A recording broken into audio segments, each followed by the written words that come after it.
ঈদের ছুটি শেষে কর্মস্থলে ফেরার আরো খবর জানাতে গাজীপুর থেকে যুক্ত হচ্ছেন সহকর্মী ইফতেখার রায়হান এবং সাভার থেকে যুক্ত হচ্ছেন সহকর্মী হুমায়ুন কবির।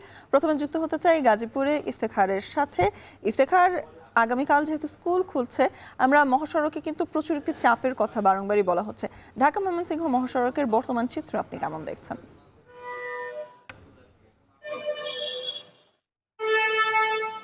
স্বর্ণা, আসলে আমরা দেখতে পেয়েছি সকাল থেকেই আসলে যারা ঈদ উল ফিতরের যে উৎসবের আয়োজনে সামিল হতে যারা বাড়ি ফিরেছিলেন, তারা কিন্তু তাদের ঈদ উদযাপন শেষে কিন্তু তাদের কর্মস্থলে ফিরতে শুরু করেছেন। এবং সকাল থেকে আমরা দেখতে পেয়েছি গাজীপুরের যে দুটি মহাসড়ক রয়েছে, ঢাকা ময়মনসিংহ এবং ঢাকা টাঙ্গাইল, এই দুটি মহাসড়কে কিন্তু একেবারেই স্বস্তিদায়ক ভাবে কিন্তু যানবাহনগুলো আসছে। এবং যারা বিভিন্ন দূর দূরান্তে গিয়েছিলেন বিভিন্ন জেলায়, তারা কিন্তু এই পথ ধরে কিন্তু ফিরতে পারছেন এবং কোথাও বড় ধরনের কোনো ধরনের যানজট নেই, যে কারণে যাত্রীরা কিন্তু অনেকটাই স্বস্তি নিয়ে তারা ফিরতে পারছেন। এবং আমরা বেশ কয়েকজন যাত্রীদের সাথে কথা বলেছিলাম, তারা যেটি আমাদেরকে জানিয়েছেন, বাড়ি ফেরার সময় অর্থাৎ ঈদের সময় ছুটিতে যখন তারা বাড়ি ফিরেছিলেন সে সময় যানজট কিংবা ভোগান্তি ছিল, সেই ভোগান্তি এখন তেমন একটি নেই এবং তারা নিরাপদে এবং স্বস্তিদায়ক ভাবেই তারা কিন্তু কর্মস্থলে ফিরতে পারছেন।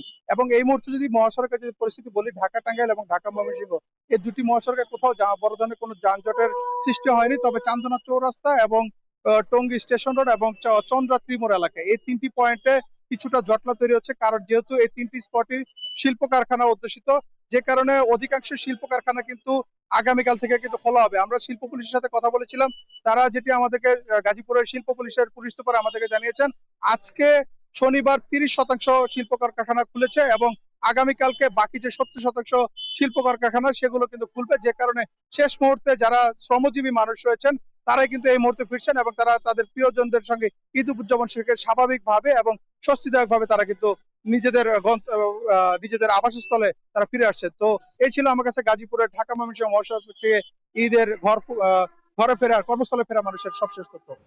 এবার যুক্ত হতে চাই হুমায়ুনের সাথে। হুমায়ুন, ঢাকা আরিচা মহাসড়কে যানবাহনের চাপ কেমন দেখছেন? এবং ইফতেখার জানাচ্ছিলেন কিন্তু কিছুটা স্বস্তি রয়েছে সেখানে গাজীপুরে, তবে আরিচা মহাসড়কে আসলে কোনো ভোগান্তি আপনার চোখে পড়েছে কিনা জানাবেন।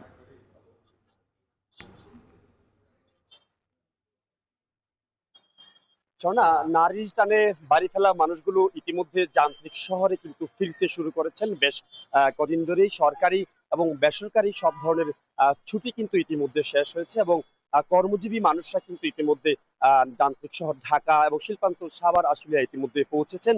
আজকেও আমরা সকাল থেকে ঘুরে দেখেছি ঢাকা আরিচা মহাসড়ক এবং নবীনগর চন্দ্রা মহাসড়কের সাভার আশুলিয়ার অংশে যাত্রীর চাপ, মানে যারা ঢাকামুখী মানুষ তাদের যে কিছুটা চাপ কিন্তু পরিলক্ষিত হয়েছে, কিন্তু এবং মূল লেনে কিন্তু কোথাও কোনো যানজট দেখা যায়নি। আমি এই মুহূর্তে রয়েছে সিএনবি এলাকায়, সাভারের সিএনবি থেকে জাহাঙ্গীরনগর বিশ্ববিদ্যালয় পর্যন্ত কিন্তু আপনারা দীর্ঘ যে সারি দেখতে পাচ্ছেন যানবাহনের, সেগুলো আসলে সার্ভিস লেনের। এবং শুধু এই সার্ভিস লেন নয়, আমি খবর নিয়েছি শিল্পাঞ্চল সাভার আশুলিয়ার যে আঞ্চলিক যে সড়কগুলো রয়েছে সেগুলো কিন্তু যথেষ্ট যানজটের মধ্যে পড়তে হচ্ছে, কারণ কিছুটা মানুষের চাপ বেড়েছে। আর তাছাড়া বেপরোয়া ভাবে অটো রিক্সাগুলো চলার কারণে কিন্তু এই যানজটের সৃষ্টি হচ্ছে। এবং আমি যে জায়গাটিতে রয়েছি আসলে এখানে ট্রাফিক পুলিশের দায়িত্ব পালন করার কথা থাকলেও কিন্তু ট্রাফিক পুলিশ আসলে যথাযথ দায়িত্ব পালন না করার কারণে কিন্তু এই যে যানজটের চিত্র, এটি আসলে রোজকার চিত্রে পরিণত হয়েছে সাধারণ মানুষের ভোগান্তিতে। এই যে এই যানজট নিয়েও যানজট এবং ভোগান্তি নিয়ে কিন্তু সাধারণ মানুষ এবং সড়কটি ব্যবহারকারীরা প্রতিকার চাচ্ছেন। আর যেমনটি বলছিলাম যে আসলে সড়কের যে যাত্রা নিয়ে যারা বাড়ি ফিরছেন তাদের সাথে কথা হয়েছিল, বিগত বছরগুলোর তুলনায় এবার ঈদের ছুটি লম্বা হওয়ায় অনেকটা নির্বিঘ্নে তারা ঢাকায় ফিরতে পারছেন, এমন কথাই কিন্তু যাত্রীরা বলছেন। এই ছিল সড়কের পরিস্থিতি নিয়ে আমার কাছে সর্বশেষ। সহকর্মী ইফতেখার রায়হান এবং হুমায়ুন কবির জানাচ্ছিলেন গাজীপুর এবং সাভার থেকে বাড়ি ফেরা মানুষের খবর।